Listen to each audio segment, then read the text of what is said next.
Bwana, kikosi chako kimekwisha kuwasili Eswatini, lakini pasipo na wachezaji muhimu kama Musa Pimpini Kamara.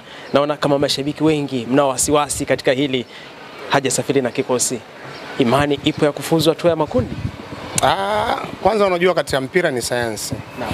Alafu bahati mbaya lazima tuwe na utofauti kati yetu sisi na influencer. Nadhani walimu wa mpira na mashabiki. Sasa hizi uko na influencer hapa kwa Simba, lakini ni mwalimu. Sasa klasi hii ngoja nifanye siri. Ni mwalimu wa klasi gani? Mwalimu pia? Katika mpira ni mwalimu. Nimekwenda seminar na mimi na leseni ya lao ndogo. Sawa. Kwa unajua mpira kiundani. Na ndio maana tunazungumza tuko hapa. Sio sana. Ikifikia nikijua kiundani tutakwenda kuzungumza hatua nyingine. Sawa sawa. Sipokuwa kwanza niseme jambo moja. Mchezo wa mpira duniani kote kwa sababu umewekwa wanamume 22 haujawahi kuwa rais. Hata ungepewa timu ya daraja la 5 kwa haujawahi kuwa rais. Kazi ya mpira ni kutengeneza vitu viwili brother. Kutengeneza utayari wa mwili na utayari wa akili. Takwambia kwa mfano mdogo afu tarudi kwa Simba. Mimi napenda kwa maiki hizi kama ni sehemu ya elimu. Mimi niko tofauti mpira katika nukta ya uwanjani, katika nukta ya uwanjani. Wenyewe wanasema uimara. Mimi nitumie Kiswahili sana, Kiingereza sio fundi sana. Ule uimara na kuwa sawa sawa kutatengenezwa na mwalimu wa viungo. Ndio atatenga muda, tutakuwa na mtaalamu wa vyakula na vitu vingine. Ndio. Sasa kuna issue inatokea katika mpira. Hii issue anayo mwalimu wa saikolojia. Ndio unaanza mpira kuwa mgumu hapo. Mwalimu wa saikolojia katika mpira huwa anawaambia wachezaji, bwana umemuona yule Kratos Chota Chama. Natumia mfano yule ni mchezaji wa kawaida sana, isipokuwa yule mchezaji akili yake inafanya haraka katika matukio.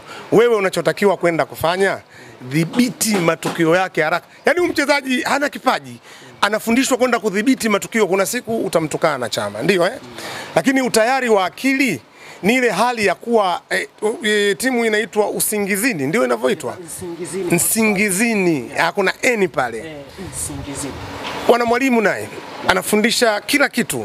Yaani anafundisha kwa maana ya utayari wa kukaba, anafundisha kwa maana utayari wa kufunga, anafundisha kwa maana ya utayari wa umiliki na vitu vingine. Haiwezi kuwa mechi rahisi. Nimeanza hapo.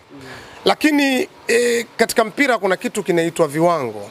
Kusema kweli Simba ana 99.9 kutoka hatua moja kwenda hatua ya pili.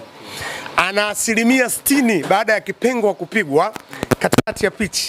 Hivyo ndio vitu ambavyo naviona kwa haraka katika eneo la kitaalamu. Lakini twende kawaida, kusema kweli ilipofikia Simba kwa sasa turudi katika ushabiki tu wa kawaida ambao tunazungumza kila leo. Sidhani mimi kama kuna timu Afrika ikitajiwa Simba inakuwa iko tayari kukabiliana na Simba kama timu ya kwanza, labda National, Mamelodi, Experience D2. Ukiacha timu hizo zilizobaki wako tayari kwa watu wa pili kwa Simba. Kama mnyama ni mkubwa zaidi kuliko ambavyo wewe unafikiri. Kuna ukubwa kwa maana ya numbers, yani kuwa watano. Mimi sizungumzii ukubwa kwa maana ya numbers. Ukitafuta viwanja vitano bora Afrika ambavyo huwa matokeo yake yanakuwa magumu, kimo uwanja wa Lupaso mnaita Benjamin Mkapa. Aliyefanya ugumu huo, mimi sina shida ya kusema. Yani kama kuna mtu anataka kusema ni Simba kwa maana ya vipindi vyote kuwa tayari. Ngoja nikupe mimi tukio moja la ukubwa wa Simba. Sidhani kama watu wengi wanatazama hivyo. Simba amekuwa bingwa miaka 4 wa ligi kuu. Nadhani na federation, sawa? Tukatoka kwenda kushiriki mashindano makubwa kwa numbers ile ya timu 4. Shirikisho na klabu bingwa. Simba amekwenda robo finali 2 akiwa sio champion wa ligi yake, amecheza na finali 1 ya shirikisho. Bingwa wa nchi mnamuita Yanga, amecheza finali 1 na robo finali 1. Swali kwako, ukubwa wa Simba hujauona bado? Kubwa unaonekana, ingawa ndani amefanya vibaya, hakuwa na nafasi nzuri. Hii ni marathon. Hii ni marathon. Sisi tumekuwa na ligi ya msamaha. Umesahau tu, mwaka juzi tumekuwa na ligi, TFF imesema ligi ya makosa ya waamuzi. Nadhani utakuwa unakumbuka. Sasa tusifufue makaburi. Yaani ligi kuu ni marathon. Marathon ambayo imeleta shutuma nyingi. Unajua ni mwaka jana tu, unajisaulisha ndugu mtangazaji, ni mwaka jana watu wamehama uwanja wa Azam kwenda uwanja wa KMC. Unakumbuka sababu? Unazikumbuka? Kuna kamera moja ilichukua ripoti ambazo hazikupenda kusema. Ndio, ni marathon brother. Katika marathon kuna makosa, kuna nini, mimi sizungumzi huko. Na unajua ni klabu bingwa ni tournament. Hizi lugha za Kiingereza nikikosea nirekebishe. Klabu bingwa ni tournament. Lakini ligi ni marathon. Sasa kwenye tournament huwezi kukuta hivi vitu kwa sababu wasimamizi wake ni watu makini. Mimi nimesema Simba ni mkubwa, nimekupa mifano. Yaani akikosa ubingwa mara 4 katika ligi, anafanya vizuri klabu bingwa. Unajiuliza, huyu ambaye ana wachezaji dhaifu, huyu ambaye jamii inamuona hafai ndio amekuwa bora upande wa pili kuliko yule ambaye watu wanahisi anafaa. Sasa ukirudi unapata jibu kitaalamu, huku kwenye marathon kuna tatizo. Maana yake aliyetakiwa kuwa bingwa alipewa nafasi ya pili na mwenye nafasi ya pili akapewa kuwa nani? Kama kuna ligi inafikia makosa ya waamuzi, brother, umewahi kusikia wapi duniani? Yaani chama cha soka kinakiri makosa ya waamuzi, champion yuko tofauti ya point 10 na nafasi ya pili. Waamuzi wanafungiwa 6. Hivi kwani mechi 6 zinatoa pointi ngapi? Kama mwana hesabu, 18. Lakini bingwa ni bingwa kwa tofauti ya pointi ngapi? 10 Hizi 8. Vipi hapa shekhe? Kwa hiyo ninaposema Simba ni timu kubwa, amini mimi nina data ya kuonyesha Simba ni timu kubwa. Mimi wasipendi kuzungumza kienyeji zaidi, inakuwa tatizo. Sisemi watu wanazungumza, yani ieleweke. Na bahati mbaya bwana. Sefu kasema watu wanazungumza hapana. Lakini katika mpira wetu ulipo sasa, wenyeji umepewa nafasi zaidi. Kwa hiyo Simba ana nafasi asilimia 99 kabla ya mpira kwa maana ya namna alivyo na ukubwa alionao. Sipokuwa nampa asilimia 60 kwa maana ya tabia ya mpira. Katika kanuni za kawaida za kimaumbile kuna siku wewe unaamka umekasirika hata kama hujakerwa. Unajua kukutana na tatizo hilo.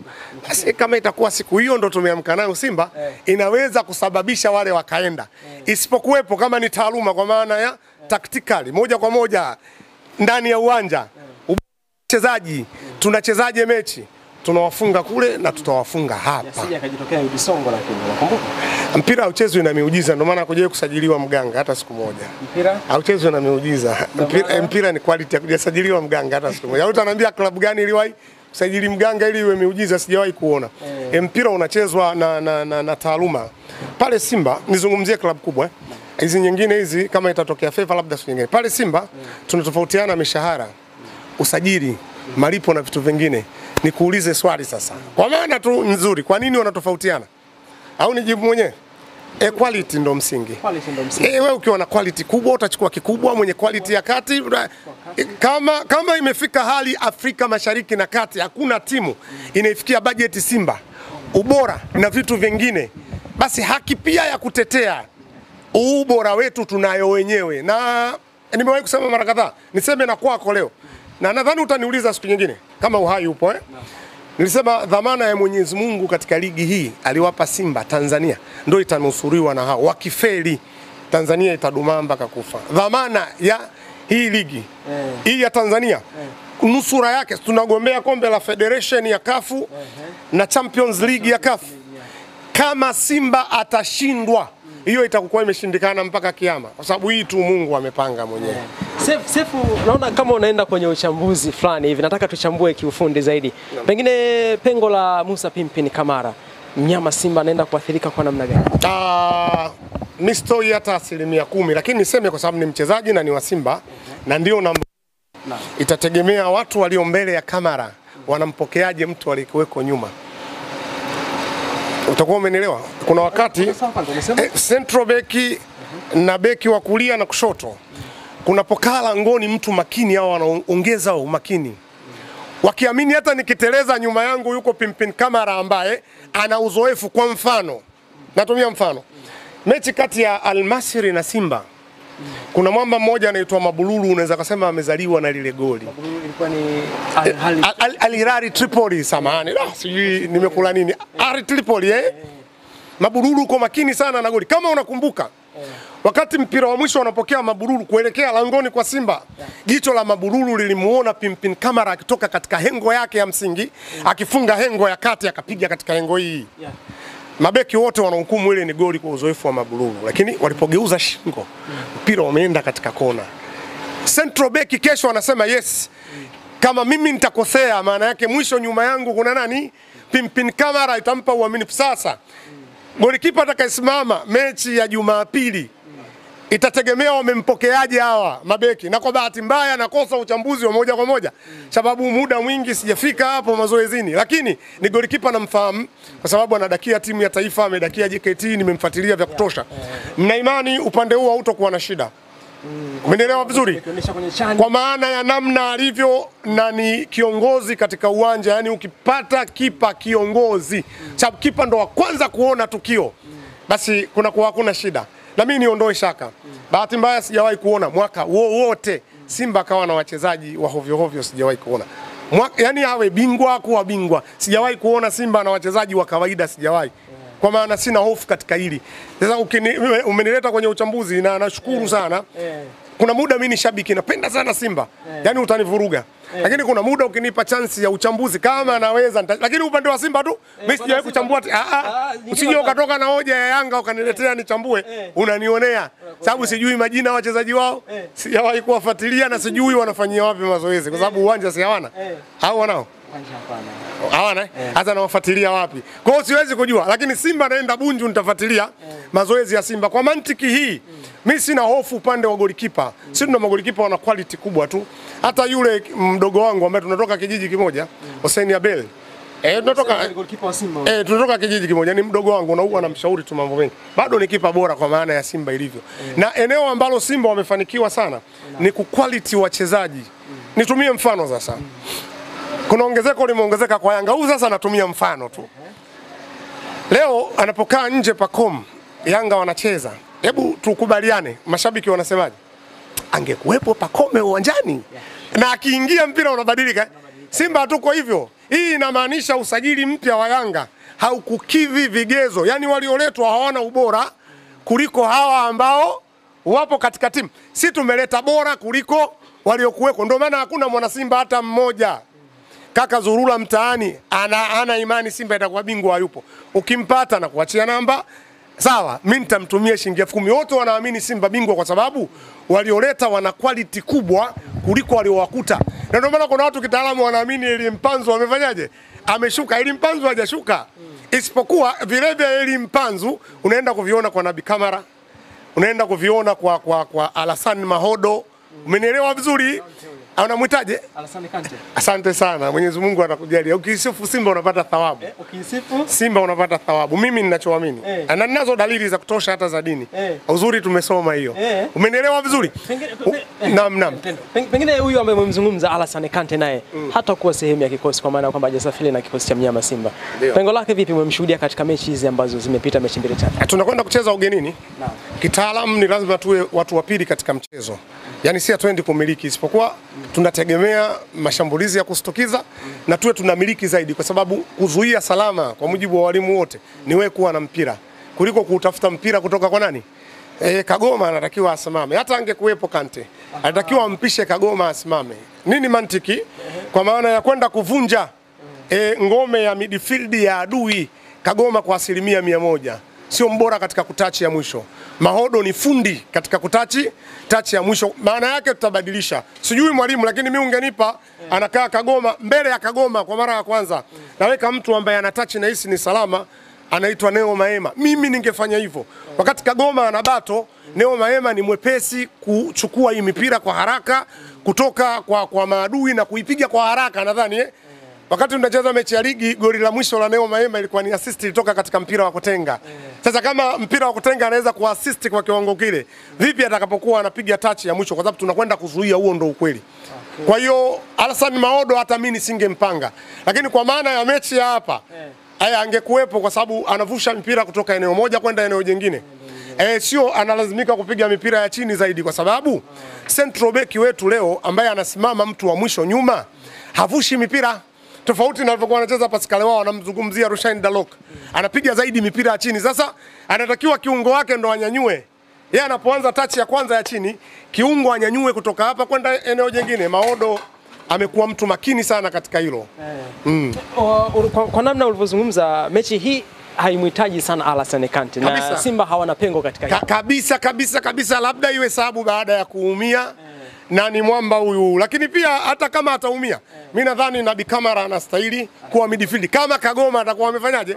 Maana yake kama Nabi Kamara alikuwepo, akucheza mtoto Mligo. Kama yumo uwanjani unasogea tu, unamwambia Kamara sogea pale, unamweka Mligo kwake. Kama atakuwa nje unamweka Kamara. Kwa maana ya yani Kamara ni mzuri sana, nimemwangalia. Pamoja ni one touch lakini anafika katika matukio kwa haraka kama ilivyo kwa Kagoma. Huyu Alassane Kante mechi ya hapa ndio itamfaa zaidi. Mara 100 kwa sababu itakuwa mechi ya kasi ya kimbunga, na hofu yangu tabia ya Simba hawajawahi kutoka raundi hii. Mimi naamini hii. Ndio waliwahi kutoka mara 2, samahani.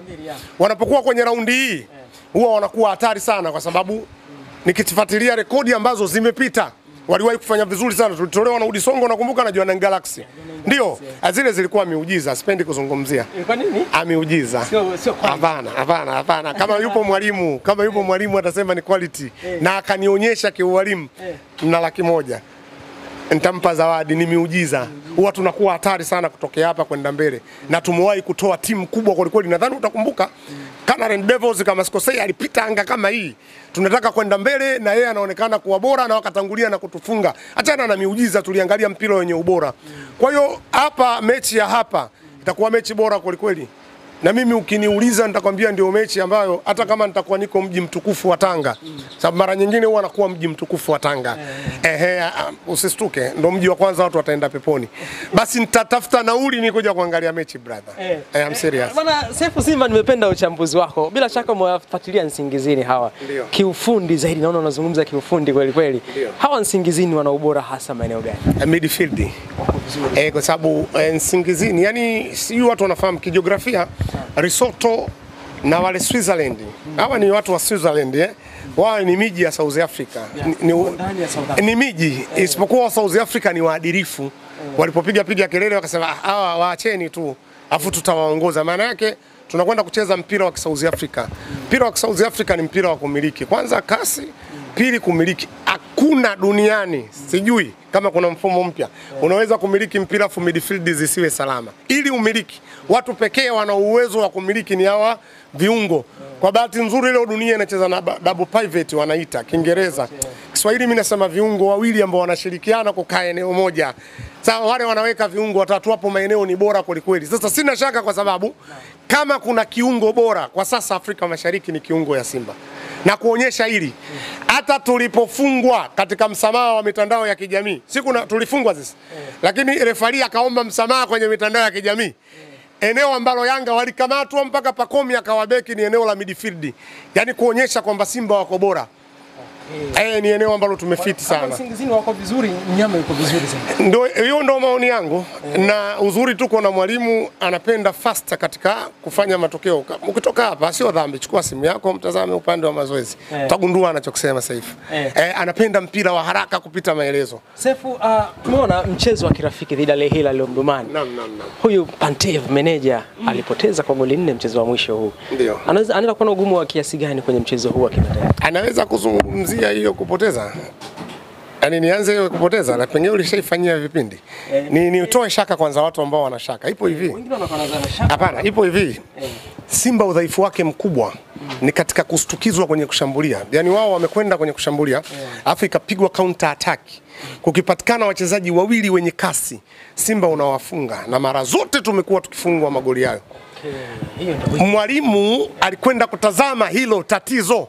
Haijalishi kumekwenda goli ngapi, kwa sababu hata mechi ya 2-1 tumefungwa goli la namna hiyo hiyo. Wameenda kushambulia, ukapigwa mpira mrefu, akapewa yule mwamba kutoka Ivory Coast huko, muhuni mmoja, mimi sitaki kumjua jina lake. Umenielewa vizuri? Akawa anatembea na mpira kwa kasi ya kimbunga. Sasa si tuna beki mmoja. Ukitumia njia kupita hapo kwa mipira kustukiza umetufunga. Anaitwa Inspector, ni askari, mnamhitaji yule.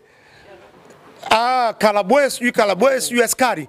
Yeye ni tactically mzuri sana. Yaani kwa maana ya umaliziaji anataka mpira, lakini ukimzidi kasi biashara inakuwa imeishia hapo. Sasa shida inayokuja ile mipira, mwalimu anakwenda kufanyia kazi hiyo mipira, anawaambia Simba shambulieni kwa wakati, kila muda mnatakiwa mshambulie. Alafu waacheni watu wawili, kwa sababu kwa mifumo ya sasa ya kiulimwengu timu inaposhambulia huyu Kalabwa kama alikuwa kushoto anamsaidia beki wa kushoto, mnampaga na sasa mnamuita namba 3, sio mimi sijui kama ndio hivyo. Huyu Rushan Daloki anakaa upande wa kulia, maana yake kiungo mkabaji anarudi kwa central back. Sasa njia rahisi unayowafungia Simba ni hii ya kushoto, kwa sababu Kalabwa anakuwa mzito. Mwalimu alikwenda kufanyia mazoezi. Mechi ile kama sikosei ilichezwa huku upande wa ufukweni Jimkana Sasa shehe, mechi kweli ya kimkakati hata kama tunataka jambo. Kumbe ile mechi imemsaidia sana mwalimu. Yaani twendeni shambulieni, alafu hawa washaona eneo la kupita. Nataka niangalie mara ya kwanza, ya pili, ya tatu na ya nne. Ila hii tutakufundisha sisi Simba. Kama utaenda sehemu nyingine kwenda kuuliza utakutana na mipasho. Mwalimu alikuwa anaangalia nukta hiyo anaifanyiaje kazi, ndo falsafa ya walimu. Unaweza kufanya kazi kwa wachezaji wako wamezoeana. Ukamuona Kalaboa ametimia. Kampe mtu mgeni ambaye hajawahi kumuona. Umenielewa vizuri? Kampe mtu mgeni ambaye hajawahi kumuona hata mara moja. Awe anapitwa na huyo hata zikifungwa goli 8. Kwa maana ya kutengeneza. Inatakiwa iwe hivyo. Kwa kimsingi ilikuwa hivyo. Nisiwape watu hofu ile uhusiani kabisa na tunachokwenda kufanya. Na naamini furaha kutoka kwao. Mnyama anakwenda makundi bila wasiwasi. Mnyama anacheza nusu finali. Mnyama anacheza nusu finali. Makundi umempunja kama 74 tulivyocheza na Al Kubra ya Misri. Takwenda kucheza nusu. Bana, shukrani sana. Asante bwana, na mimi nashukuru.